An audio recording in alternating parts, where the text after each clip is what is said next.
Yeah, he's just done my question for me. 2 consecutive 1-0 victories. Backs the wall stuff for much of the game. Just what was needed, really, isn't it? A bit of grit. Well, of course, Odegaard scores the all-important winner, a great bit of quality, Beauty. but then you need to have that solidness at the back, determination, be resolute, and it was there today. There's partnerships forming, there's characters building. This was really the order of the day. Balls are going to come into the box, they're going to test you. Arsenal with a back four, and Partey, the use of Partey was really intelligent today, getting him in front of the back four so he can compete. This was an early ball in, they didn't win this one, but they dealt really well from here on in, and this was I really like this moment here. Gabriel back in the team, great bit of defending there, everybody around each other. Ramsdale nice and solid as well at the back. Partey just sitting in front, and then you can go and play your football with that base. But this is how if I had been in this back four today, I'd have wanted Partey challenging for that ball, and then the central defenders can just mop up nicely. Ben White looking the part here because he's getting the best use out of the players in front of him. Gabriel doesn't win this one, but they're in good position, so Ben White can deal with it.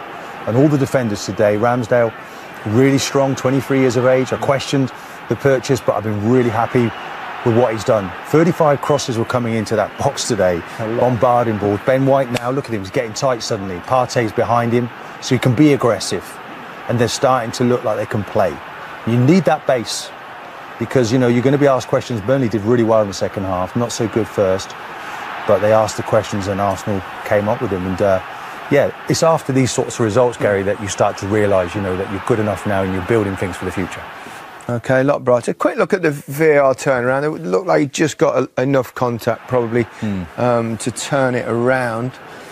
He was one of those in full speed, you just think penalty straight away. Yeah, looked at it, didn't and anywhere else on the pitch they'd have given a foul. Potentially, yeah, because the ball... And he did give a foul, but obviously they turned it around. Yeah, for me, if I'm Ramsdale, this is I want this decision because I've got a touch on the ball, so I think it's the right decision. I like the fact that the refs are now going to the monitor to decide for themselves. I think that's a good thing. Yeah, Ramsdale was clever there, wasn't he? Just sort of eased off in the challenge. It's another good foul. He got Ben White out of trouble. I mean, another good challenge, from Ramsdale.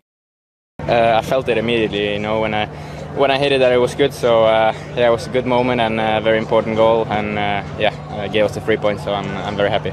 You looked at home at the club when you were here on loan. You look even more at home now. Do you feel it?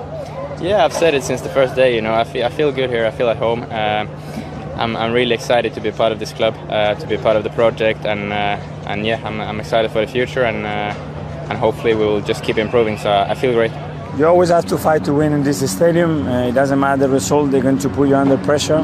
When we had to suffer, we did. I think we defended really well the situations that they constantly proposing. In the first half we had some really good patches where we were really dominant and looked a real threat, and in the second half we had periods where we suffered because we didn't finish the actions either. When we have such big openings to finish the action, we didn't, and then we have to hang in there, but I think the team showed a real spirit here. A very strong performance from us, particularly the second half. Arsenal is still a good side, we know that. We know they're having a wobble at the minute for their standards, but they're still a good outfit. We kept them down to minimal, real high-quality chances and created enough, I felt, to get something from the game, but we never get nothing. And we struggle with penalties, everyone knows that. Should have had one at Everton. It's a maybe today. I think the keeper gets a touch on it, so I don't want to cry that in too much. Okay, we'll cut to the chase on that one. He gave it to the naked eye, to the untrained eye. It looked like it maybe got it. But when you saw the replay, he suddenly got a slice of the ball, didn't he? Well, we had the same with Leeds with Nick Pope last year, but it was given a penalty. That's our penalty record is horrendous, so I don't expect to get penalties, I can assure you. A couple of weeks ago, things looked very bleak for Arsenal and Mikel Arteta. Karen, back-to-back wins in the Premier League, and the rise starts. That's it. They just needed that one win and the momentum and the confidence back in the side and the manager as well, just to keep them believing and moving forward. But a much better performance. I think what's more important was a clean sheet. Clean sheet mentality. You saw Ramsdale coming in and him celebrating at the end with Gabriel. That mentality will really push them on. They'll always nick a goal, I always think, but it's about keeping that stability at the back, which I think has been their issue for a while. Yeah, Ramsdale in goal, Gabriel back, Tierney back. Mikel Arteta. A number of chances, Dwight McNeil as well. So, yes, they got a clean sheet, but in some ways that was because of Burnley's misses. OK, Arsenal had 3 shots on target. One that beat the goalkeeper was his first goal since signing for his new club. Martin Odegaard, the recruit from Real Madrid. And what a strike, Karen. Oh, look, it's a beautiful, beautiful strike. But I think he's noticed a weakness in it. He's just put it over the wall. And I think, Rachel, you've got a bit of an issue. Issues with the wall. Half the wall jumps, half the wall doesn't. You've got 6 in the wall. Don't often see 6 in the wall for a start. I'd have preferred, you know, the draft excluder. I like that. 5 is plenty because as a goalkeeper, you've got to see majority of the ball. You've got to be able to see that, and it allows the whole of the wall to jump. It's a synchronised movement. You have to practice, but that could potentially prevent that goal. Simple as that. Seems like there was a bit of a communication breakdown because some of the wall jumped and some didn't. So it's almost as though some forgot. Well, that's what happens when you've got attackers in the wall. No offence, but it's gone straight over Ashley Barnes' head. And often maybe the attention to detail with the defensive jobs sometimes isn't there, but it's Popey's job and the defender's job behind to make sure everybody's doing the same thing. And an overturned decision from Anthony Taylor could have been key to the final result of the game. What did you make of this, Karen? Well, on the replay, he got contact with the ball, Ramsdale, so I think it was the right decision. And he needed to obviously go and have a look at the referee, but I don't think it was a penalty. Yes, he did make contact, but after he won the ball, there's that touch there. Not a penalty for me, and you see it even more so here on this angle, gets a touch on it. So I think the right decision came overall. Yeah, I'd agree with that. Ramsdale does really well, actually, because you see he comes out, realises he's not going to be able to get there in time to make to slide down at the feet, and he puts the brakes on, stands up, sees where the touch is going and tries to make a tackle and get something on the ball. No penalty. Now, normally we go to Dermot on matters like this, but I can tell you he absolutely agreed with Anthony Taylor. Good goalkeeping, good refereeing. And even we heard Sean Dyche say, I think the keeper got a touch. And he's already gone home, so that's why it's there.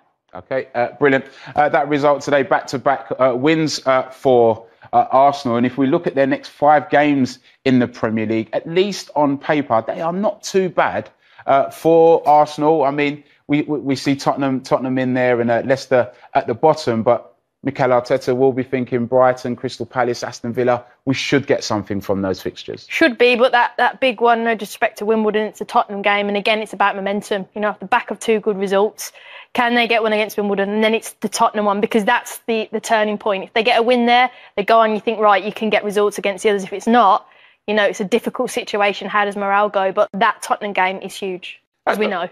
Rachel, as fans, we always look ahead and we'll look at those and count the points up and do like a sort of pseudo league table as we go along. As a player, though, how far ahead do you look? Honestly, you're not playing now. You're not going to give me the old 1 game at a time, are you? Genuinely, like, I never would have looked at fixtures coming up. I didn't even know we were playing the day. I wouldn't know, like, until like you got through the weekend or whatever, and then you go into training on Monday or Tuesday and you start prepping doing set pieces. That's when I realised we were playing at the weekend. Simple as that. So you're so focused because tactics change week in, week out. Setups for defensive responsibilities change week in, week out.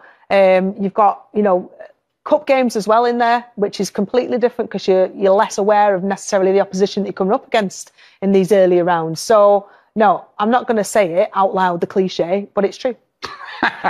So, yes, she absolutely said it. Great news for Burnley fans around the world, especially Rachel. Sean Dyche signed a new contract this week. Did it put a smile on your face? It did. And, you know, if you contrast of managerial stability, I think, yes, a great result for Arteta today, but he's probably still twitching and still wondering now, you know, much of a future he's got at Arsenal, whereas Sean Dyche, another 4 years, he was Burnley's biggest asset. And when the change of ownership happened, towards the end of the COVID pandemic, people were wondering, you know, will they make him a good enough offer, not financially necessarily, but for the future of the football club to entice him to stay. I think everyone associated with Burnley Football Club is delighted that he's signed and he's staying. The Premier League's longest current manager, of course. We'll show you the rest. Well, congratulations. Well-earned win, but you had to fight for it, didn't you? You always have to fight to win in this stadium. It doesn't matter the result, they're going to put you under pressure. When we had to suffer, we did. I think we defended really well the situations that they constantly proposing. In the first half we had some really good patches where we were really dominant and looked a real threat, and in the second half we had periods where we suffered because we didn't finish the actions either. When we have such a big openings to finish the action, we didn't, and then we have to hang in there, but I think the team showed a real spirit today.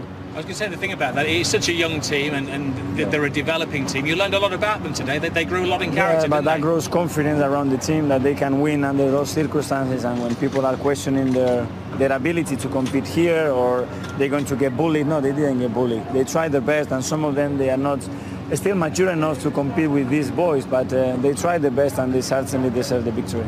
Martin Odegaard stood up to the plate for the free kick. I think he had to fight off a couple of teammates to take it, but he was right to tell them, I'm having this one. Yeah, and he took responsibility, and he's taking more and more responsibility in the team. I'm delighted to have him, not only for what he gives with the ball and the talent that he has, but as well because he's a real leader and example without the ball.